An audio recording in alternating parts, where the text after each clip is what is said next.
kalau nggak ada papahnya sholat. Jadi saya harus pintar-pintar nyikapi gimana saya mau sholat ya. Jadi kalau saya mau sholat, saya keluar rumah. Saya dari rumah pakaian rapi, saya ikut sholat di rumah teman saya. Atau waktu jemput anak-anak ini mau sekolah, saya sholat. Pokoknya suami saya kalau tahu saya sholat tuh kayaknya rumah saya kayak neraka aja.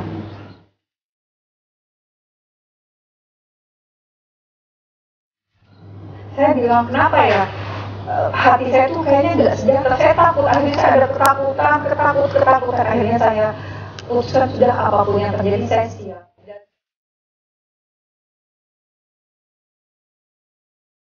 Dan saya merasakan mujizat Allah itu luar biasa sekali, karena dulu saya tidak pernah ada rasa syukur.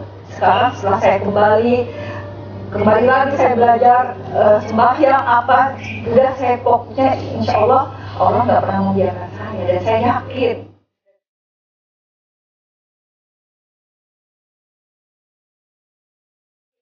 Dan sekarang alhamdulillah anak saya tanpa paksaan dia bilang, "Ma, aku enak dengan agama kita semua, Ma."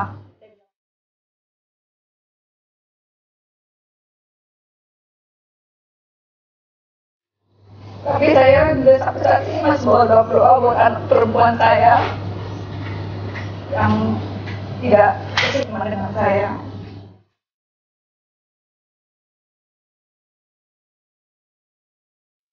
Pada dia nyaman, dan setelah banyak belajar, kalau aku pribadi aku merasanya kalau ini benar.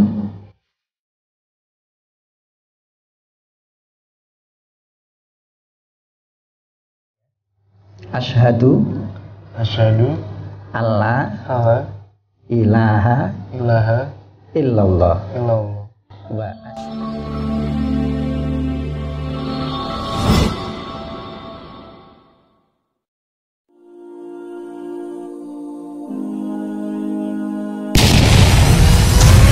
Lelang dakwah. Lukisan legendaris Hajar Aswad karya Meru Sandia, pelukis Indonesia yang diundang langsung oleh Raja Salman, dilelang dengan harga terbaik yang dananya 100% akan kami gunakan untuk pembebasan lahan gedung dakwah terpadu Mu'alaf Center Ayasofya, Sulawesi Utara, sebagai sentra untuk pembinaan, pelayanan, advokasi, dan pendidikan ribuan para mu'alaf binaan Mu'alaf Center Nasional Ayasofya di Sulawesi Utara. Dana yang dibutuhkan untuk pembebasan tanah seluas 550 meter dan bangunan seharga 550 juta rupiah. Lukisan legendaris Hajar Aswad ini dilelang dengan harga 8.500.000 rupiah saja untuk muslimin yang lebih dahulu menghubungi kami. Dan berdirilah benteng yang sederhana awal untuk mengabarkan kebenaran rahmatan lil alamin.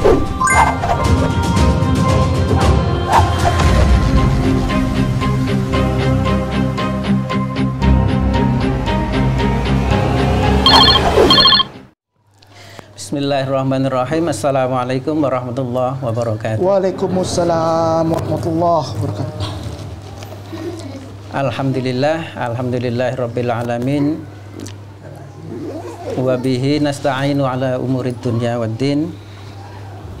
Asyhadu an la ilaha illallah wahdahu la syarikalah. Wa asyhadu anna sayyidana Muhammadan abduhu wa rasuluh. Shadiqul wa'dil amin. Allahumma sholli wa sallim wa barik ala sayyidina Muhammad wa ala alihi wa sahbihi ajma'in. Wa ba'du. Para pecinta kristologi, khususnya pemirsa Mu'alaf Center Ayasofya, alhamdulillah pada sore hari ini tanggal 3 Februari tahun 2023 akan bergabung bersama kita dalam iman, dalam Islam, Saudara Vito Febrian. Siapa nih kompletnya ini?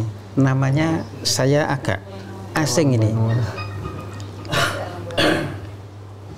Vito Febrian Telaum Banua. Oh, Telaum Banua dari Nias? Iya. Oh. Ini beliaunya dari?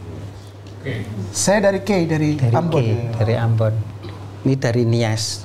Ketemu di sini. Ya. Alhamdulillah. Baik, Mas Vito, panggilannya Vito ya. Vito, ini disaksikan kebetulan pas pengajian tadi dipandu oleh seorang mantan pendeta. Ini luar biasa tadi sempat dan beliau masuk Islamnya karena membaca Bible sendiri. Ya, disuruh oleh Yesus untuk dilanjutkan Nabi Muhammad SAW. Maka beliaunya bersyahadat. Nah, sekarang akan menyusul Mas Vito. Ini perlu kita kenal sebentar. Ya. Sekarang usia berapa, Mas? 20 tahun. 20 tahun. Keahlian atau profesi? Musik director. Musik director, wow, luar biasa ini. Kemudian di sebelah kanannya ada sang ibu. Mohon memperkenalkan diri, Bu. Assalamualaikum warahmatullahi wabarakatuh. Waalaikumsalam. Waalaikumsalam warahmatullahi. Saya orang tua dari Vito, nama saya Ibu Vera. Saya asli dari Kalimantan, besar saya di Kota Bandung. Dan saya terakhir berdomisili di Kota Sidoarjo 2009. Dan sekarang saya kembali lagi ke Kota Sidoarjo. Terima kasih. Baik. Kalau boleh tahu Ibu, ya ini kok ayahnya tidak datang. Nah, ayahnya ini Muslim atau belum Muslim, Bu? Oke. Baik, saya di sini menjelaskan poinnya saja. Panjang juga boleh. Santai aja, Bu, santai, Bu. Saya ceritakan, suami saya tadinya seorang non-muslim. Setelah itu menikah dengan saya, masuk Islam. Di tahun kedua rumah tangga saya, suami saya kembali ke agama Muhammadiyah. Karena saat itu saya memang datang saya muslim, karena pikiran saya saat itu duniawi. Yang penting saya menikah, saya punya sesuatu, punya apa yang penting, bahagia, happy. Akhirnya saya tidak fokus dengan ajaran saya lemah. Dan saya juga tidak mengajarkan ajaran agama saya ke suami saya. Singkat kata, saya berpikir ya sudah, nggak apa-apa, kita jalan masing-masing aja. Ternyata setelah sampai saat ini saya 26 tahun berumah tangga dengan bapaknya Vito, saya juga tidak merasakan yang namanya rasa syukur itu tidak ada di hati saya sampai saya mempunyai anak 3 dan Vito terakhir. Anak saya pertama perempuan, kedua perempuan, dan terakhir laki-laki. Di 2014 saya pulang ke Jakarta. Anak saya bertiga itu masih posisi dalam masa pendidikan sekolah. Saya pulang ke Jakarta, saya ketemu dengan kakak saya tanpa ada rencana apa. Saya pulang ke Jakarta, kakak saya bilang, ayo kamu ikut saya mau ziarah ke Wali Songo. Nah, tiba-tiba dari perjalanan kami dari Jakarta sampai ke Wali Songo itu, kakak saya punya nawa itu, punya niat, punya hajat, ternyata di sampai ziarah itu mereka tidak dapat apa-apa. Dan alhamdulillah di situ saya merasa dapat sesuatu dan saya menangis saat itu. Terakhir saya melangkah kaki pas di Sunan Giri. Di Sunan Giri kakak saya nggak bisa masuk. Kata kakaknya kaki saya tidak bisa bergerak. Terus kakak juru kuncinya, ibu itu siapa? Saya bilang itu kakak saya. Dan di situ Allah lihat ada sesuatu yang tidak baik di kehidupan kakak saya. Terus saya ingatkan, kalau kamu saudara kandung itu perlu disampaikan. Di situ saya menangis dan saya sempat beristighfar. Kok saya yang tidak ada niat mau ziarah dan nggak pernah ziarah, saya dapat sesuatu yang luar biasa. Terus saya disuruh Pak Ustadz ambil air wudhu kamu. Di situ dia bilang, kamu dengan suami tidak seimbang ya. Dan saya bilang, iya Pak. Ya sudah, kamu sembahyang aja. Tidak tutup kamu mau bertobat kembali ke jalan yang benar. Di situ saya nangis sampai kami terakhir ke Cirebon. Saya menangis. Terus saya telepon anak saya, ini masih SMP kalau nggak salah. Kata anak saya, ya udah mama, kuatkan ya mah ya. Dan di situ saya berdoa. Saya bilang, saya memang bukan ikut agama Kristen karena satu rumah kita buat yang agama. Akhirnya saya memberanikan diri, ya sudah, saya mau hijrah aja, apapun yang terjadi dalam rumah tangga saya nggak takut. Akhirnya alhamdulillah anak saya nomor 1 itu tamat SMA, dia bilang, mama aku harus kerja. Ya nggak apa-apa, oke. Akhirnya anak saya nomor 1 itu pramugari, selamat 1. Nomor 2 kuliah, sudah pokoknya lepas semua dari lingkaran saya suami istri. Akhirnya saya ini bingung, gimana anak-anak saya ini. Nah, akhirnya karena anak-anak ini udah merasa besar, ya udahlah, mama dengan agama mama, papa dengan agama papa. Oh kayak gitu ya. Karena dulu saya komunitas saya, teman-teman banyak tidak mengingatkan ke jalan yang benar. Karena pikirannya duniawi aja. Dan suatu ketika akhirnya saya balik lagi ke kota Sidoarjo, saya alhamdulillah ditemukan juga dengan saudara saya, Ibu Aan, juga seorang psikolog. Dia banyak mengingatkan, kita banyak sharing, bilangnya gak ada kata terlambat. Ayo, kamu hijrah benar-benar, kamu bertobat, gak apa-apa, kamu jangan takut. Dan alhamdulillah anak saya nomor 1 juga menikah, tapi saya dengan penuh kekecewaan, tapi saya harus ikhlas. Anak saya juga tidak Islam. Nomor 2, anak saya sekarang ada di Bali, perempuan, juga tidak Islam. Padahal waktu kecil anak-anak ini diajarkan dengan Islam. Karena saat itu mereka bingung, kalau ada papahnya nggak berani sholat, kalau nggak ada papahnya sholat. Jadi saya harus pintar-pintar nyikapin, gimana saya mau sholat ya. Jadi kalau saya mau sholat, saya keluar rumah. Saya dari rumah pakaian rapi, saya ikut sholat di rumah teman saya. Atau waktu jemput anak-anak ini mau sekolah, saya sholat. Pokoknya suami saya kalau tahu saya sholat tuh kayaknya rumah saya kayak neraka aja. Saya bilang, kenapa ya? Hati saya tuh kayaknya nggak sejahtera, saya takut. Akhirnya saya ada ketakutan. Akhirnya saya putuskan sudah apapun yang terjadi saya siap. Dan saya merasakan mujizat Allah itu luar biasa sekali. Karena dulu saya tidak pernah ada rasa syukur. Sekarang setelah saya kembali lagi saya belajar sembahyang apa, udah saya pokoknya insya Allah nggak pernah membiarkan saya, dan saya yakin. Dan sekarang alhamdulillah anak saya tanpa paksaan dia bilang, ma aku enak dengan agama kita semua ma. Saya bilang, kamu yakin? Jangan hanya karena mau menikah, enggak ma katanya. Di situ saya menangis sekali. Tapi saya juga sampai saat ini masih berdoa buat anak perempuan saya yang tidak seiman dengan saya. Saya rasa sikap itu aja perjalanan hidup saya 26 tahun. Baik.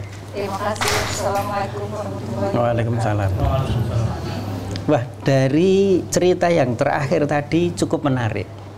Bahwa Mas Vito ini yang mengajak. Mah, ayo. Coba sedikit diceritakan Mas Vito, gimana prosesnya itu kok tiba-tiba muncul mah ayo balik. Silakan Mas Vito. Sehingga enggak apa-apa, santai aja. Sebenarnya dulu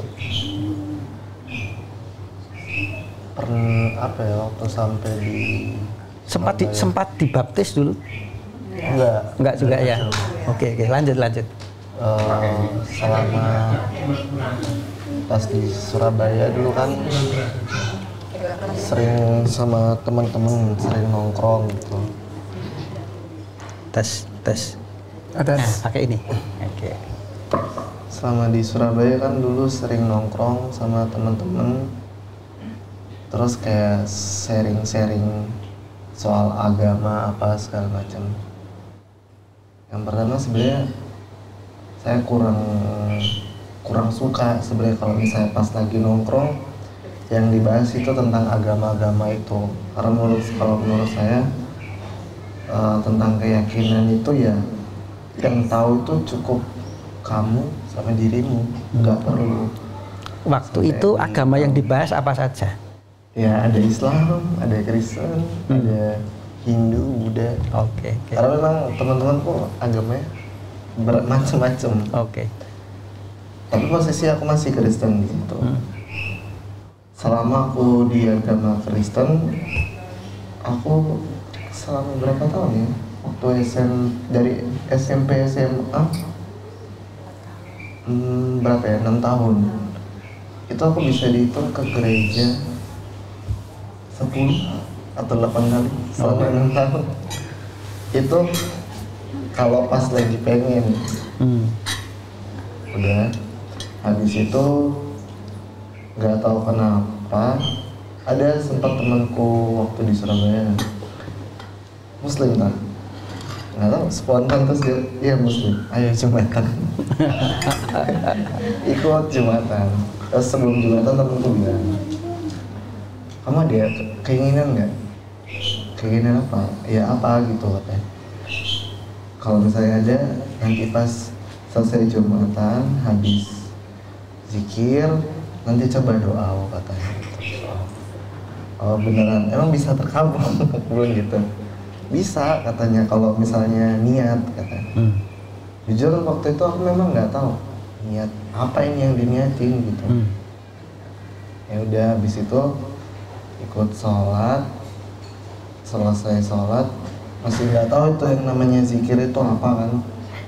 Habis itu ya udah selesai. Asal aku tanya zikir yang mana? Ya ini zikir katanya. Selesai zikir disuruh ya dia doa sekarang. Setelah doa, nggak tahu kenapa seminggu kemudian adalah satu impianku dulu di musik, dibukain, bener-bener dibukain jalan kayak dari relasi, channel kemana-mana, itu bener-bener dibukain. Tapi di satu sisi aku masih belum yakin banget karena paling ini ya namanya hoki-hoki gitu. Ya udah. Terus temanku bilang, nggak salah tak? Kebetulan kami memang satu kos kami 3 orang, ada 3 kamar gitu. Dari subuh dia bangun dia bilang, ayo sholat gitu. Terus nggak tahu, aku bilang aku nggak ada celana aku ini sobek semua. Memang disobek-sobek itu ya? Iya. Modelnya gitu ya. Terus. Temanku ambil apa ya? Ada daun kayak daun apa gitu, pokoknya daun yang lebar-lebar. Dimasukin ke celana aku yang sobek-sobek. Udah yuk sholat katanya. Udah itu, udah kami sholat lagi. Gak tahu habis itu sering ketagihan sholat. Terus dari situ aku mikir, aku ini bukan Islam. Kenapa aku kok sholat terus? Sempat mikir-mikir kayak gitu. Ketagihan itu rasanya ada yang kurang gitu kalau nggak sholat maksudnya gitu. Iya benar. Terus kalau misalnya nggak sholat itu waktu awal-awal kayak panas ya gitu. Habis itu pas kayak selesai sholat aku nggak tahu yang aku rasain selama ini. Maaf, panas itu waktu mau sholat? Sebelum sholat. Kalau misalnya nggak sholat. Kalau nggak sholat panas. Kalau setelah sholat adem rasanya. Wow. Kalau buka mata itu kadang kan orang-orang kalau misalnya buka mata ya udah buka. Ini kayak bener-bener kelihatan semuanya, itu nggak tahu. Tapi ini versiku sendiri yang aku pernah alami. Udah dari situ akhirnya temanku bilang, aku jujur ke temanku, aku ini bukan Islam loh. Dia kaget. Beneran gitu. Iya aku bukan Islam. Terus gimana? Ya temanku bilang, dia nanya, kamu dulu pernah dibaptis? Enggak. Tapi kamu Kristen? Ya dibilang Kristen, ya Kristen lah, aku bilang gitu. Habis itu dia bilang, aku nggak bisa mutusin ya, karena aku nggak mau maksa juga. Dan memang KTP-nya Kristen. Ya betul. Aku juga nggak bisa mutusin karena aku nggak mau ngajak kamu ke agamaku, nanti takutnya jatuhnya soalnya ada paksaan atau apa gitu. Mending aku nunggu memang benar-benar dari kamunya sendiri aja gitu. Ya sering berjalannya waktu, setiap ada cobaan atau persoalan itu sholat biasanya kadang sebelum subuhan sholat tahajud, habis itu sholat subuh ya masalah selesai, ada jalannya. Kayak yang nyata sih, yang berapa tahun kemarin aku ada ngerjain satu project bikin rearansemen musik daerah, dimana itu aku membutuhin dana sekitar 100 juta. kita memang di pegangan cuma sisa 38. Jadi record untuk kebutuhan record sampai take dan lain-lain sudah, tinggal syuting itu kan butuh biaya besar karena kan kita harus keluar kota dulu cari talent dan lain-lain. Itu yang 100 itu? Ya itu sisa berapa ya? Hampir sisa 50 lebih. Oke. Karena hasil bagian itu kurang 50-an lebih. Habis itu sholat. Gak tahu, ya bawa sholat aja kita. Selalu bawa sholat, sering doa. Aku sempat kan kayak biasanya scroll TikTok gitu, disuruh kayak ada baca subhanallah berapa kali, iseng, ya coba. Terus di TikTok itu kayak disuruh rutin sebulan, coba bener-bener dirutinin. Ya aku coba sebulan karena memang masih deadline, masih 2 bulan lagi. Aku coba sama sebulan itu, aku nggak tahu itu uang dari mana tiba-tiba ada di rekeningku. Itu benar-benar aku nggak tahu itu ini uang siapa. Terus aku sempat tanya temanku anak bank juga, ini ada uang masuk tapi mutasi nggak ada. Terus aku tanya, ini beneran nggak Pak? Ya rezekimu katanya. Semenjak dari situ aku kayak semakin yakin kalau misalnya aku benar-benar ditolongin itu kalau untuk soal perihal kerjaan dan lain-lain dipermudah. Tapi semakin kesini aku mikirnya aku nggak mau memperalat Allah cuma karena kebutuhan pribadi supaya aku bisa dilancarin kerjanya, enggak. Karena kan aku pribadi realistis saja, kita juga pasti balik ke tanah lagi. Jadi nggak harus melulu aku harus ya Allah tolong dong ini aku lagi butuh, ini kan nggak harus gitu. Jadi kayak ya udah deh, mending aku benar-benar serius ini. Seperti itu. Pada intinya nyaman, dan setelah banyak belajar, kalau aku pribadi aku merasanya kalau ini benar, itu saya pribadi seperti itu. Terima kasih. Assalamualaikum warahmatullahi wabarakatuh. Waalaikumsalam. Wow, memang macam-macam ya pengalaman pribadi, ya itu luar biasa. Dan ini satu pelajaran, kita dapat pelajaran dari Mas Vito hari ini, paling tidak dari temannya Mas Vito. Jadi kalau lihat sesama, jak sholat saja, jangan ditanya agamanya, ayo sholat. Loh, ini salah satu bukti kan, salah satu bukti ketika seseorang nggak pernah sholat atau memang dia memang beragama lain, ketika dia merasakan sholat, petunjuknya Allah datang di situ. Ya.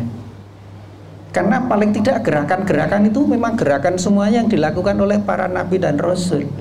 Termasuk tadi diterangkan oleh Ustadz K bahwa gerakan itu gerakan juga Yesus alaihissalam, gerakannya juga gerakan sholat. Maka nggak usah tanya kamu Islam apa Kristen apa Hindu. Kalau Islam baru diajak sholat, nggak usah. Ayo sholat. Siapa tahu Allah memberikan petunjuknya di situ. Amin. Allahumma amin. Baik, jadi Mas Vito, nanti pensyahadatan itu memang ikhlas ya, atas kemauan sendiri, tidak ada yang memaksa. Baik, ini kita saksikan bersama. Dan nanti ini pengalaman Mas Ipung. Mas Ipungnya sudah rawuh belum? Belum. Pengalamannya Mas Ipung, setiap kali ada syahadat itu rasanya auranya beda. Anak saya juga mengatakan aura ruangan ini beda kalau untuk syahadat. Maka saatnya Bapak Ibu menyiapkan doa masing-masing. Ingin apa nanti?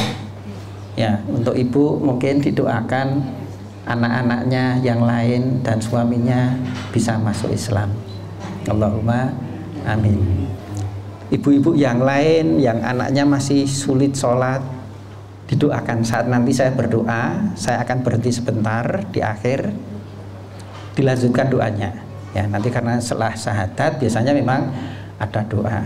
Nah, doa itu diamini, tapi nanti juga setelah saya selesai kita jeda sebentar itu supaya doanya masing-masing dilanjutkan. Rabbi habli muqimas shalah wa min dzurriyyati rabbana wa taqabbal du'a. Atau yang punya utang, ya Allah moga-moga dan sahur, dikasih jalan sahur. Ya. Yang kesulitan terserah Anda siapkan sendiri-sendiri. Karena setiap kali ada syahadat itu malaikat turun menyaksikan, ya. Ya. Dan doa Anda yang baik insya Allah dikabulkan. Amin ya Allah. Baik,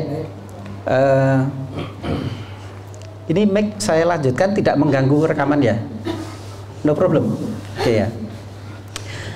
Baik, kita akan segera mulai prosesi pensyahadatan. Untuk Mas Vito kita tes dulu supaya nanti lancar ya. Ini prolo aja. Coba diikuti ya. Asyhadu alla ilaha illallah wa asyhadu anna Muhammadar Rasulullah. Oke, lancar ya berarti ya. Ya. Baik, sudah siap ya? Malah yang pegang Mas Vito aja, nanti biar dengar di sana ya. A'udzubillahi minasyaitonirrajim. Bismillahirrahmanirrahim. Asyhadu alla ilaha illallah wa asyhadu anna Muhammadar Rasulullah. Aku bersaksi bahwasanya tidak ada Tuhan kecuali Allah. Dan aku bersaksi bahwa Nabi Muhammad utusan Allah. Alhamdulillah. A'udzu billahi minasyaitonir rajim. Bismillahirrahmanirrahim. Allahumma shalli ala sayyidina Muhammad wa ala ali sayyidina Muhammad. Alhamdulillahi rabbil alamin. Alhamdulillahi rabbil alamin. Hamdan syakirin, hamdan na'imin, hamdan yuwafi ni'amahu wa yukafi mazidah. Ya Rabbana lakal hamdu kama yanbaghi li jalali wajhikal karimi wa 'azimi sultanik. Allahumma taqabbal minna innaka antas samiul alim. Allahumma taqabbal minna innaka antas samiul alim. Allahumma taqabbal minna innaka antas samiul alim. Wa tub 'alaina ya maulana innaka antat tawwabur rahim.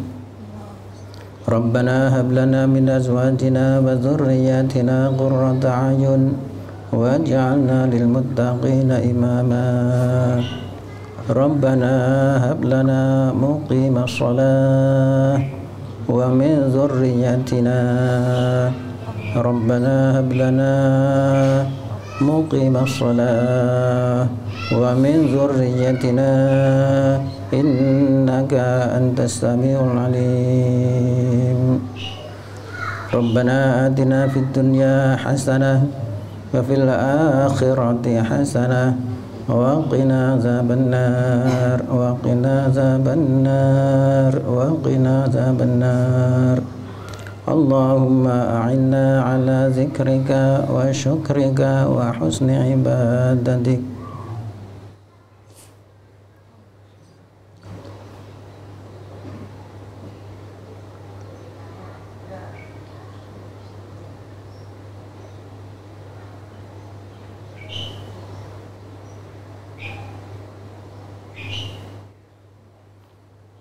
Wa sallallahu ala sayyidina Muhammad wa ala alihi wa sahbihi wa sallam. Subhana rabbika rabbil izzati amma yasifun wa salamun alal mursalin walhamdulillahi rabbil alamin. Al-Fatihah.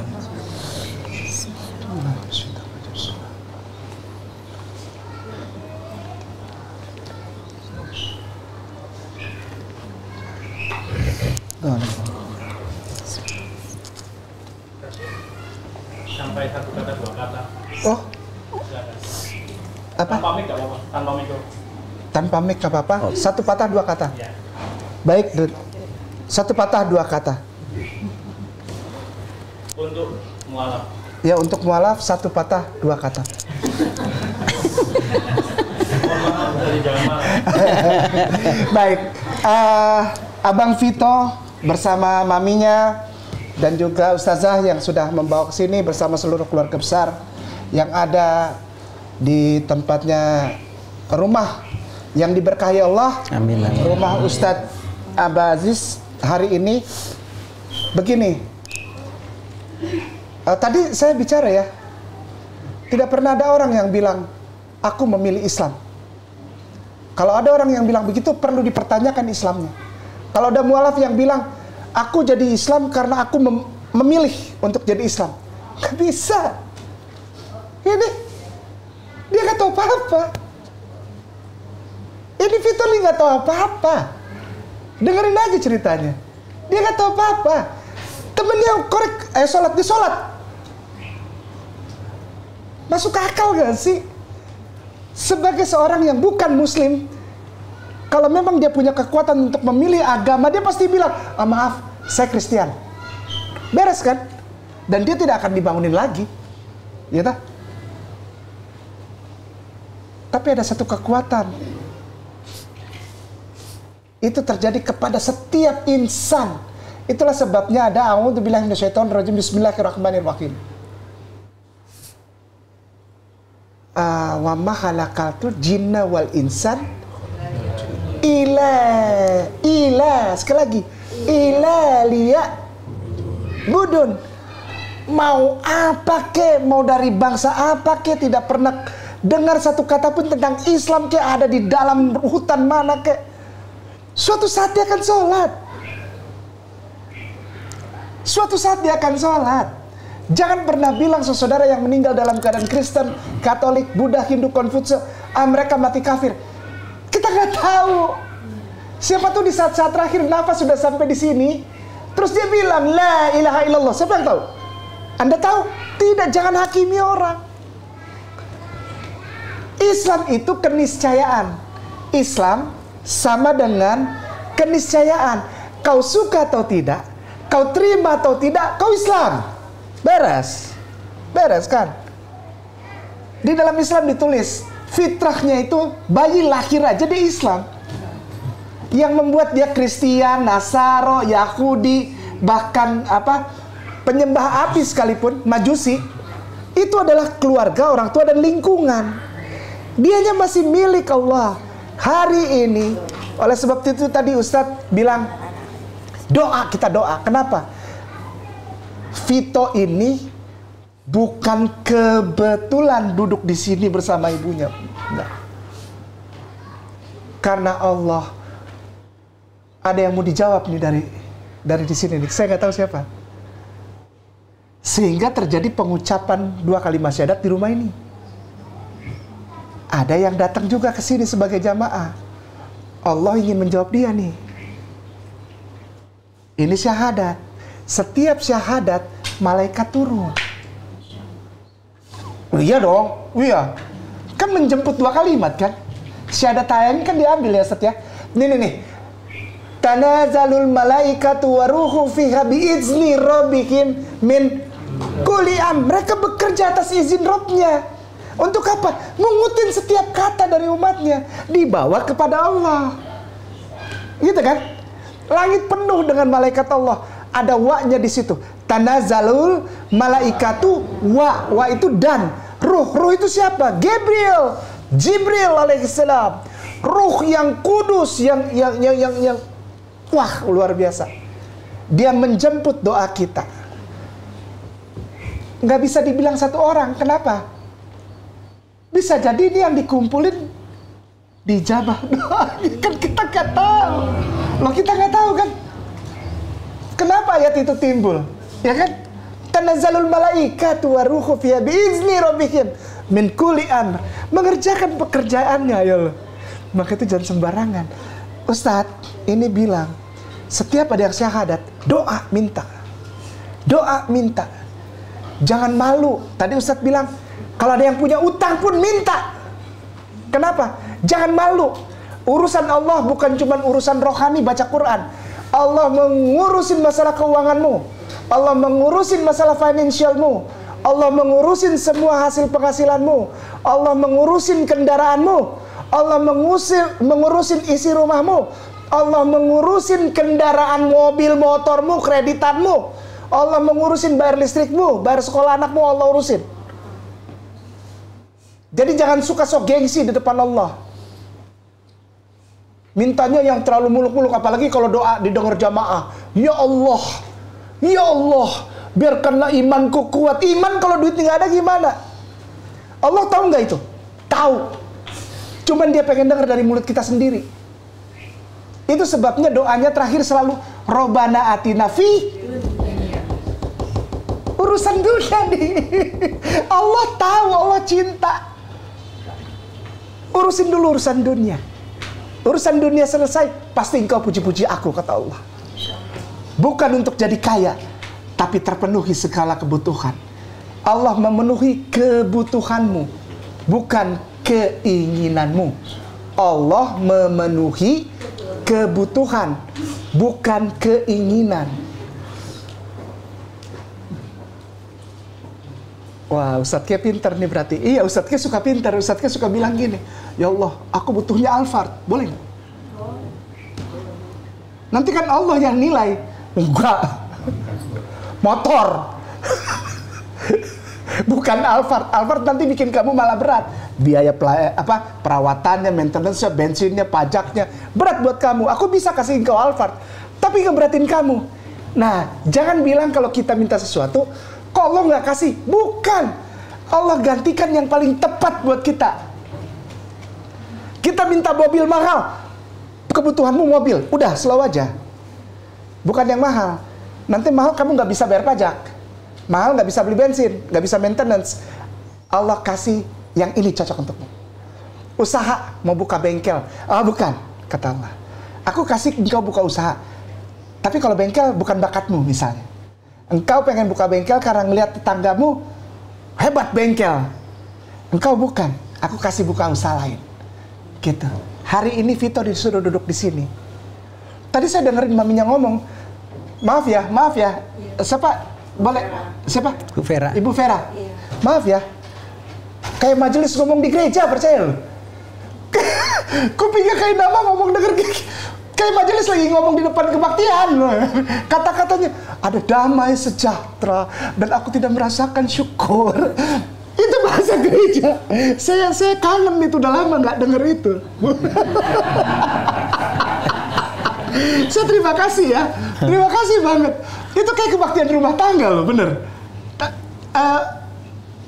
Maaf ya. Suami itu Protestan atau Katolik? Itu Pak. Karismatik? Karismatik. Oh iya, cocok. Kata-katanya terserap ya. Namanya suami istri ya. Walaupun tidak seiman, tapi terserap ada itu pengaruh. Maaf, karena mereka di rumah itu sering mengadakan Kebaktian?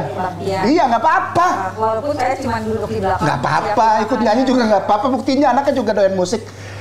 Agama satu-satunya yang ahli musik cuma Kristen, nggak ada lagi. Percaya nggak? Sampai waktu itu Ustadz Ipung ngajak gini, yuk kita ke tempat apa? Yang banyak alat musik itu. Iya, di Malang. Tempatnya itu, segala macam alat musik ada di situ. Serius, Ustadz Ipung yang bawa. Itu dari masuk pertama aja udah ada yang orang battle snare drum. Saya ambil dan saya battle, direkam sama anak-anak. Ada videonya di tempatnya Ustadz Ipung tuh. Main, habis itu naik ke atas, saya main piano. Itu ada, udah dilepas ya di channelnya Ustadz Ipung. Videonya nanti cari sendiri. Saya main piano. Terus saya ke Gontor. Di depan mahasiswa saya main piano. Terus mahasiswi semester berapa? 7. 5 ke tempatnya Ayah Sofia. Saya main piano. Saya tunjukin lagu-lagu Kidung Jemaat, lagu gereja. Saya main. Ustadz Ipung beli Kidung Jemaat, dibagi. Ini nomor berapa? Tanya dia. Lagu ini apa? Saya bilang ini nomor segini, ini nomor segini, halaman segini. Terus saya main.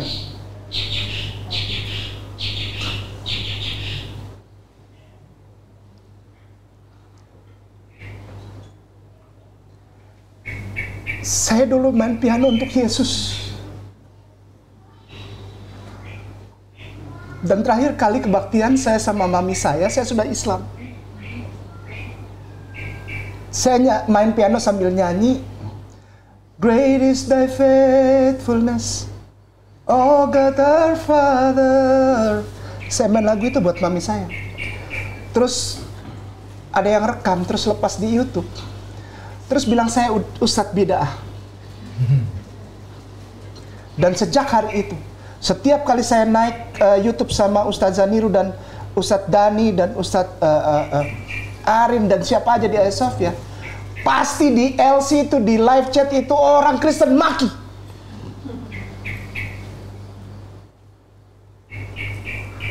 Karena apa? Karena mereka mengeraskan hati yang tidak tadi kita baca tuh Al-Baqarah. Dan mereka tidak akan membiarkan orang untuk menerima cintanya Allah. Seperti Vito dan maminya. Jangan biarkan ada laki-laki yang masuk minta anak perempuan kita untuk nikah. Terus dia tiba-tiba bilang, aku ikut ngalah jadi Islam. Itu tandanya tuh. Yang terjadi kepada maminya Vito. 1 tahun, 2 tahun, atau punya anak, dia balik lagi ke sana. Baru dia ancam istrinya. Kau mau ikut aku? Aku kembali ke agama yang lama. Tidak mau, kau aku cerai. Istri takut karena sudah punya anak. Istri takut kehidupannya bagaimana. Akhirnya istri ikut. Tapi yang terjadi kepada maminya Vito, dia bertahan, Allah jaminanku, Rasulullah jaminanku, maka Allah memenuhi sekarang. Putranya menjadi sumber rizki. Ketika orang mengucapkan asyhadu alla ilaha illallah wa asyhadu anna Muhammad Rasulullah, pintu langit, tingkap-tingkap langit itu, jendela-jendela di langit dan di bumi dibuka. Maka itu dibilang rezeki dari tempat yang tidak disangka-sangka. Kita nggak tahu dari mana, dari atas, dari bawah, dari samping, dari kiri, dari kanan, dari depan, dari belakang, kita nggak tahu. Itu dahsyatnya syahadatain. Bukan cuma untuk duit nih, bukan. Hidupmu di dunia dan akhirat ditanggung Allah. Rabbana atina fi dunya hasanah. Hasan artinya baik. Hasanah. Wafil dan akhiratil hasanah. Wakina azab, benar dijauhkan azab dan api neraka. Hidup mana lagi yang lebih enak dari ini? Dan itu bukan karena otakmu, bukan karena hebatmu, bukan karena gantengmu, bukan karena duitmu, tapi karena engkau dipilih Allah. Nih contohnya 2 nih. Enggak, dia nggak tahu, dia nggak pernah tahu gitu. Waktu dibangunin, sholat yuk, tahu bacaannya? Enggak. Sih? Tahu berapa rakaat pertama kali sholat subuh? Enggak. Tahu wudhu dimulai dari tangan mana? Enggak juga. Jadi nih, ayo, mau nyalain siapa? Oh enggak, dia harus berguru sama ini. Oh enggak, dia mualaf ya. Sini belajar sama saya. Jangan ngomong gitu, kawan. Dia belajar langsung kita nggak tahu kekuatan dari mana yang ngajarin dia. Tiba-tiba ada temennya masukin daun ke celananya, robek-robek. Siapa coba yang ngajarin? Siapa yang ngajarin coba? Ada ilmu di sekolah mana itu? Vito, yuk sholat yuk. Enggak, celana gua robek. Dia nyari daun dimasukin. Coba, dari mana itu? Dari mana? Ayolah, dari mana? Sekolah di mana? Allah itu ada. Rasulullah itu ada. Sampai sekarang cintanya. Nih, tuntun dia. Setiap Anda yang menyaksikan ketika Vito bilang asyhadu alla ilaha illallah wa asyhadu anna Muhammadar Rasulullah, pada saat Anda mati nanti akan ditanya oleh malaikat Allah, benar nggak pada saat itu antum menyaksikan seorang laki-laki umur 20 tahun namanya Vito mengucapkan 2 kalimat syahadat? Benar ya malaikat Allah, aku ada di situ, aku doa di situ. Antum dijawab Allah, kata malaikat Allah. Ayo. Ini ngarang Ustadz Kek.